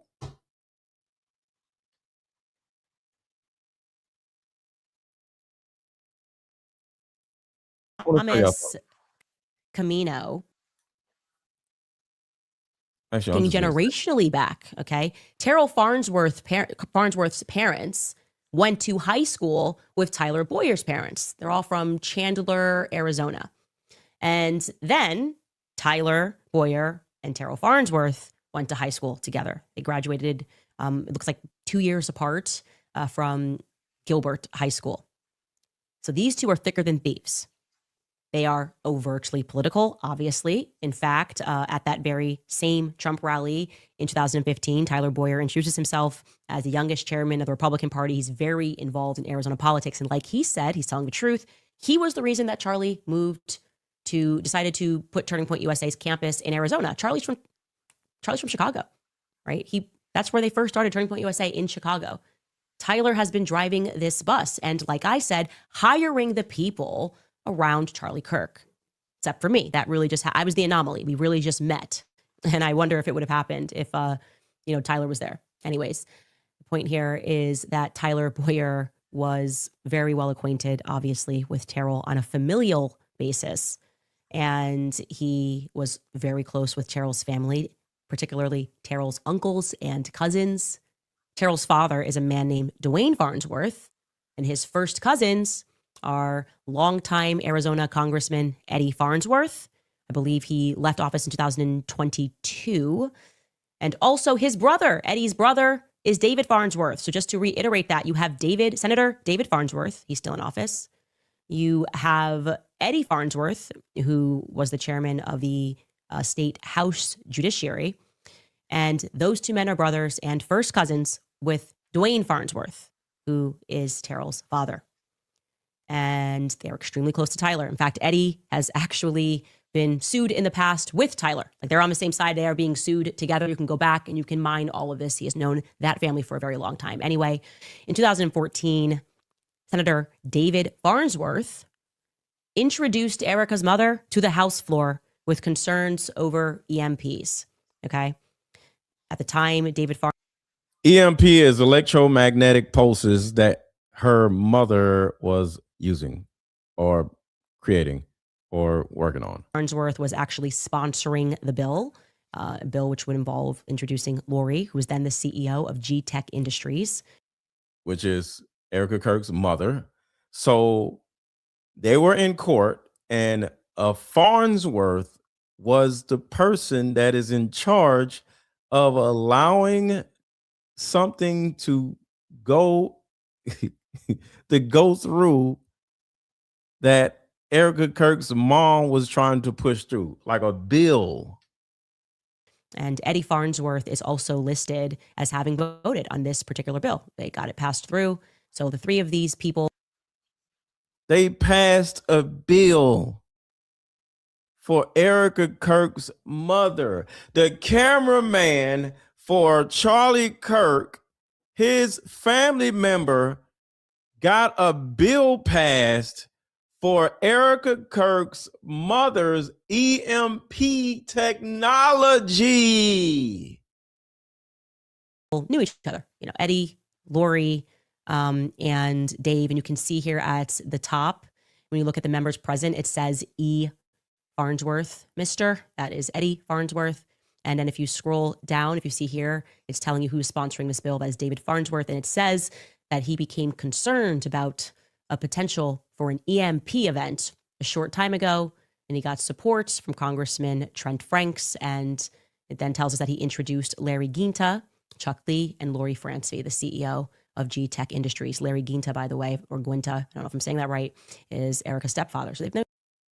So one last part I want to add to this to show you that Charlie Kirk has a lot to do with the devil worshiping stuff, and it wasn't or isn't just Erika Kirk. I'm going to do a part 2 to this. So wait, what is this? That's not it. Oh my God, I got so much. So hold on a second. All right, here we go. And I talked about this before, but some of y'all may not remember. Even crazier.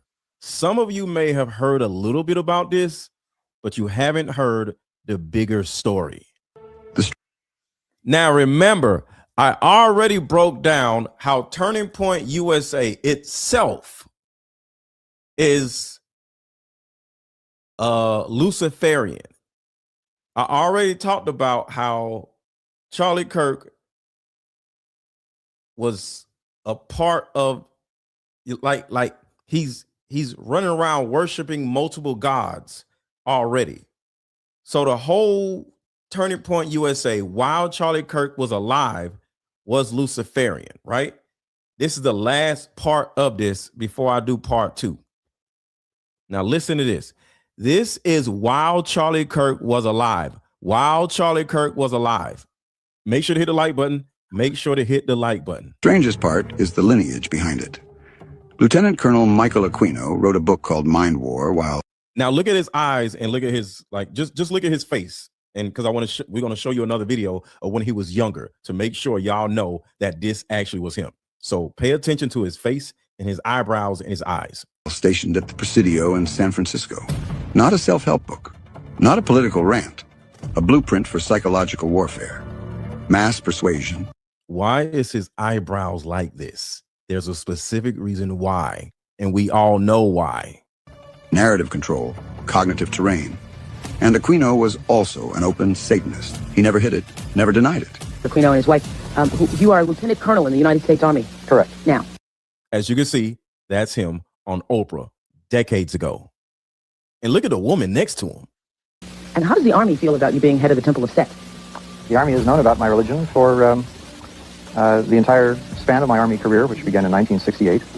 And there was a reasonable amount of curiosity, as there has been all the way along. With And the fact that he's on Oprah easily shows you that they're not hiding anything from anybody.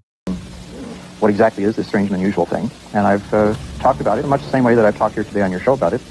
And other than that, the Army has paid very little attention to it, the same as it would to anybody who's, say, a follower of Hinduism or of Buddhism or any other slightly unusual religion today. So you just go about your Army duties and it's fine and okay? Now here's the part people skip past. Aquino didn't write Mind War alone. His collaborative with retired Major General Paul E. Vallely. Fast forward. Vallely sits on the board at Turning Point USA. Boom! Vallely sits on the board of Turning Point USA. You can't say Charlie Kirk didn't know. Charlie Kirk started Turning Point USA in order to push a Luciferian narrative. He sits on the board of advisors. He sits on the advisory board, I meant. I'll say it again. Vallely sits on the advisory board for Turning Point USA now and when Charlie Kirk was alive. So that devil-worshiping, literal devil-worshiping man, along with this woman here, company called Lucifer Publishing, to write out the philosophical underpinnings of the United Nations. She turned it into something called Lucis Nations as a meditation room with a big black cube. So this is at the United Nations. You had a company called Lucifer Publishing to write out the philosophical underpinnings of the United Nations.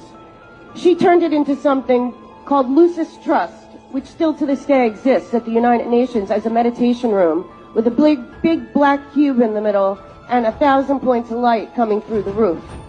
And she wrote the 10 rules for the one world government, which still exists at the United Nations today. And they are, okay, take God and prayer out of education. Number 2, reduce parental authority over children. Number 3, destroy the traditional Christian family structure. Number 4, if sex is free, make abortion easy and legal. 5, make divorce easy and legal, free people of the concept of traditional marriage. 6, make homosexuality the alternative lifestyle. 7, debase art, make it run mad. 8, use media to promote and change mindset. 9, create an interfaith movement without God. And 10, get government. Now listen to 10. Listen to 10. Governments to make all these laws and get the churches to endorse them. Get the churches to endorse them. Get the churches to endorse them. So this book, the writer of this book is the person who Charlie Kirk used as inspiration for Turning Point USA. The word turning point came from this woman, the writer of this book. So his inspiration for creating Turning Point USA came from Alice. Damn, what's her last name? Alice. Hold on, I want to make sure I got her name right. Alice Bailey. Her name is Alice Bailey. So he got the word Turning Point USA and the direction of Turning Point USA from devil worshiper Alice Bailey. And then he turns around and hires this man on Turning Point USA's advisory board. Narrative control, cognitive terrain. And Aquino was also an open Satanist. He never hid it, never denied it. Aquino and his wife, you are a lieutenant colonel in the United States Army. Correct. Now. As you can see, that's him on Oprah decades ago. And look at the woman next to him. And how does the Army feel about you being head of the Temple of Set? The Army has known about my religion for the entire span of my Army career, which began in 1968. And there was a reasonable amount of curiosity, as there has been all the way along. With And the fact that he's on Oprah easily shows you that they're not hiding anything from anybody. what exactly is this strange and unusual thing? And I've talked about it in much the same way that I've talked here today on your show about it. And other than that, the Army has paid very little attention to it, the same as it would to anybody who was, say, a follower of Hinduism or of Buddhism or any other slightly unusual religion today. So you just go about your Army duties and it's fine and okay? Now here's the part people skip past. Aquino didn't write Mind War alone. His collaborative with retired Major General Paul E. Vallely. Fast forward. Vallely sits on the board at Turning Point USA. Boom. Just in case y'all were wondering, what does this have to do with Turning Point USA? Right here. This is it. So take a step back. Strip away the merch, the slogans, the crowd noise. What is TPUSA actually doing? It's not just debating ideas. It's persuasion at scale, changing minds, moving groups, steering perception. And when the same people tied to a psychological warfare playbook are embedded in... And hold on, I want to make sure y'all get the names of these three people right here. So let me move myself out the way so you can see it right here. So these are the three names. And of course, in the middle is Sammy Davis Jr. But these two right here, I just needed y'all to pay attention to the names. Because Mind War doesn't care what flag you wave. It only cares that you don't notice you're waving it. And what I want y'all to remember is the primary goal of Turning Point, in my eyes, is to build chapters and church. Turning Point USA and Turning Point USA Faith. They're trying to put chapters in every freaking school, whether it's high school or college, in order to indoctrinate every student in the country. And on top of that, go to the churches and indoctrinate every church in the country. So it gets even worse. So the key is the indoctrination through churches, the indoctrination through schools. So it's like you cannot get away from the indoctrination, because when you go to church, Turning Point USA Faith is there. When you go to school, Turning Point USA has a chapter there. This is literal world domination. And Charlie Kirk is the one that started all this, not Erika Kirk. Erika Kirk is just living out what Charlie Kirk wrote for her. So the last thing before we go is this. Of media panicking when we discussed Project Looking Glass. We discussed the fact that Charlie was indeed a... Oh, hold on. That wasn't even it.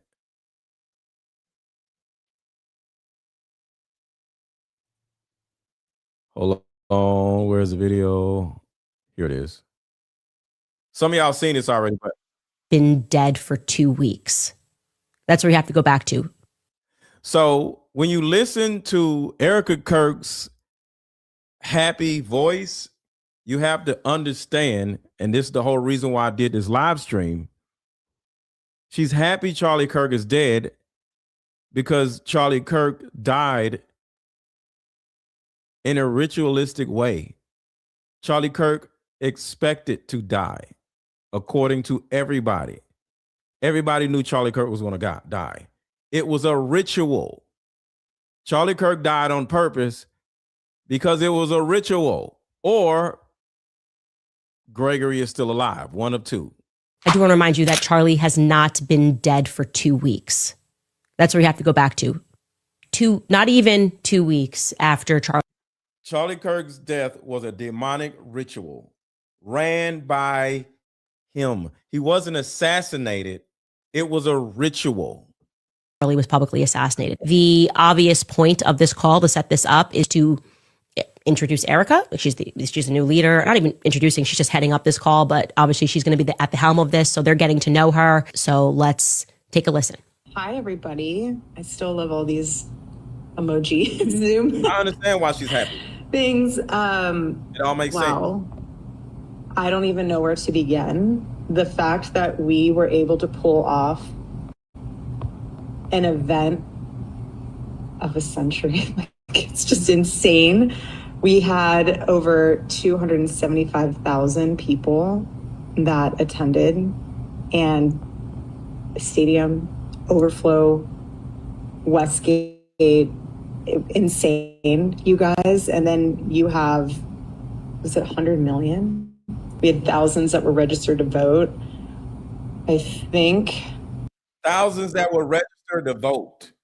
Thousands that were registered to vote. This man's memorial was a voter registration event.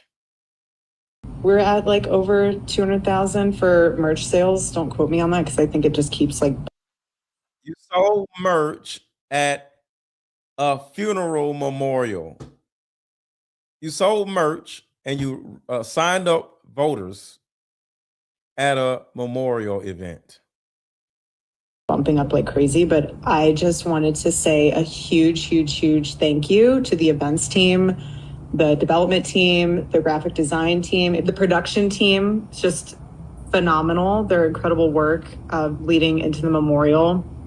And honestly, a lot of the staff that worked on the memorial, they had 20-hour days for a week during the time of us grieving the loss of my Candace starts in 10 minutes, so I'm going to play this and we're going to go to Candace. Husband. And honestly, I know several staff that didn't even sleep. Again, you guys are